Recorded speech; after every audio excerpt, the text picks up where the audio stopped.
November ಕ್ರಾಂತಿ ಜಟಾಪಟಿ ಮಧ್ಯ ಸಿದ್ದರಾಮಯ್ಯ ಬಣದಿಂದ 3 ಡೋಸ್ಗಳಿಗೆ ಭರ್ಜರಿಯಾಗಿ ಸಿದ್ಧತೆ ಮಾಡ್ಕೊಂಬಿಟ್ಟಿದ್ದಾರಂತಪ್ಪ. ಭರ್ಜರಿ ಏನು ಭರ್ಜರಿ. ನವೆಂಬರ್ 7, 13, 14 ಏನಂತೆ, ಡೆಲ್ಲಿಗೆ ಹೋಗೋಕೆ ಮುನ್ನ ಅವ್ರ ಆಪ್ತರ ಜೊತೆ ಸಭೆ ನಡೆಸ್ತಾರೆ. ಅದು ಭರ್ಜರಿನಾ? ಅಲ್ಲಿ ರಾಜಕೀಯ ಚರ್ಚೆಗಳಾಗುತ್ತೆ. ಸುಮ್ಮನೆ ಕೂತ್ಕೊಳ್ರಿ, ನಾವು ಕಂಡಿದ್ದೀವಿ ನಿಮ್ದೆಲ್ಲನೂ, ಎಲ್ಲರದ್ದು ಕಾಪಿಗೆ ಸೇರ್ಕೊಂಬಿಟ್ರೆ ಭರ್ಜರಿ. ಏನು ರೀ ಮಾಡ್ಕೋತೀರಿ ಎಲ್ಲರೂ? 5 D K Shivakumar camp, 6 Siddaramaiah camp. ಏನು ಮಾಡ್ಕೋತೀರಿ ನೀವೆಲ್ಲ? ನಿಮ್ಮ ಹೈಕಮಾಂಡ್ ಏನು ಹೇಳುತ್ತೋ ಆ ನಿರ್ಧಾರಕ್ಕೆ ತಲೆ ಬಗ್ಗಿಸ್ಕೊಂಡು ಬತ್ತಾ ಇರ್ಬೇಕು, ಬಾಲ ಮುದ್ರಕೊಂಡು ಈ ಕಡೆಗೆ. ಏನು ಮಾಡ್ತೀರಿ ನೀವು? ಈ ನಿಮ್ಮಿಬ್ಬರಲ್ಲಿ ಒಬ್ರಿಗೆ ಯಾರಿಗಾರು ರೆಬೆಲ್ ಆಗೋ ತಾಕತ್ತಿದೆಯಾ? ಪಕ್ಷ ಕಟ್ತೀರಾ? ಹೊರಗಡೆಗೆ ಬರ್ತೀರಾ? ರಾಹುಲ್ ಗಾಂಧಿ ಅನ್ಯಾಯ ಮಾಡಿದ್ರು ಅಂತ ಹೇಳೋಕ್ಕಾಗತ್ತಾ? ಹೇಳ್ರಿ ನೋಡೋಣ, ಅದು ಯಾರು ಹೇಳ್ತೀರಿ? ಅದು ಇದ್ದಾಗ ಅಲ್ಲೋಗಿ ಡಿಸೈಡ್ ಮಾಡಿ, ಫೈನಲ್ ಮಾಡಿ, ಕ್ಲೋಸ್ ಮಾಡಿ ಬಿಸಾಕೋ ಬದಲು ಇಲ್ಲಿ ಡಿನ್ನರು, ಪನ್ನರು, ಕೈ ತಿರ್ಸ್ತೀನಿ, ಕಾಲು ತಿರ್ಸ್ತೀನಿ ಅನ್ಕೊಂಡು ಯಾರಿಗೆ ಬಿಡ್ತೀರಿ ಈ ಡ್ರಾಮಾಗಳನ್ನ ನಮ್ಮ ಹತ್ರ ಬಂದು?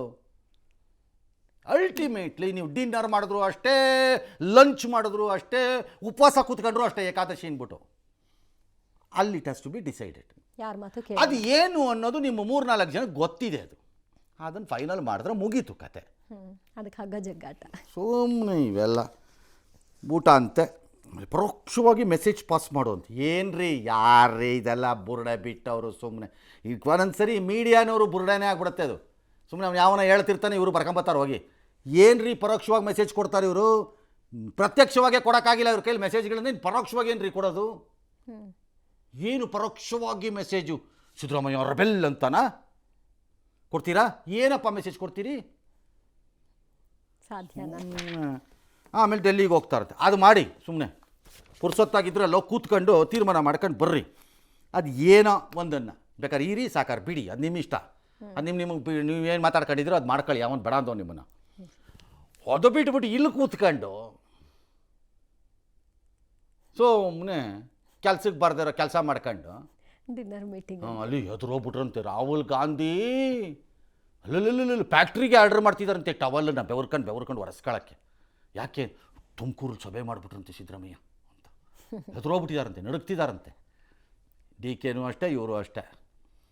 ಸುಮ್ಮನೆ ಇವೆಲ್ಲ ಬಿಟ್ಬಿಟ್ಟು ಡ್ರಾಮಾಗಳನ್ನು, ಕರ್ನಾಟಕದ ಜನರ ಮುಂದೆ ನಡೀತಾ ಇರೋ ಈ 6 ತಿಂಗಳ ಕಚಡ ಡ್ರಾಮಾನ, it's a bad quality drama.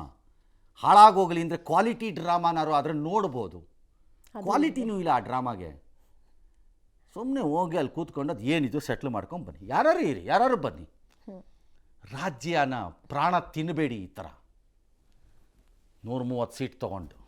S, Jeeni slim refer ಮಾಡ್ಬೇಕಾದ್ರೆ ಕಾರಣ ಏನಂದ್ರೆ ವೇಟ್ ಲಾಸ್ ಸಲುವಾಗಿ ನನ್ ಬಾಳ ಜನ ಕೇಳಿದ್ರು. ಫಸ್ಟ್ ನಾನು ತಗೊಂಡು ನನಗೆ ರಿಸಲ್ಟ್ ಬಂದ್ಮೇಲೆ ಆಮೇಲೆ ನಾನು ಜೀನಿ ಸ್ಲಿಮ್ ಇನ್ನೊಬ್ಬರಿಗೆ ಪ್ರಿಪೇರ್ ಮಾಡಿದ್. ಸುಸ್ತಾಗೋದು ಕಡಿಮೆ ಆಯ್ತು, ವೀಕ್ನೆಸ್ ಅದು ಏನೂ ಇಲ್ಲ, ಪೂರಾ ಹೆಲ್ದಿ ಅದೇನಿ. ವೇಟ್ ಜಾಸ್ತಿ ಇರೋರಲ್ಲಿ ಏನೇ ಡೌಟ್ ಇಲ್ಲದೆ 100% ಬಳಸಬಹುದು. ಪ್ರತಿದಿನ ನಮ್ಮ ಜೀನಿ ಸ್ಲಿಮ್ ನ ಯೂಸ್ ಮಾಡಿ ಯಾವುದೇ ಸೈಡ್ ಎಫೆಕ್ಟ್ ಇಲ್ದಂಗೆ ನೀವು ಸಣ್ಣ ಆಗ್ತೀರಾ.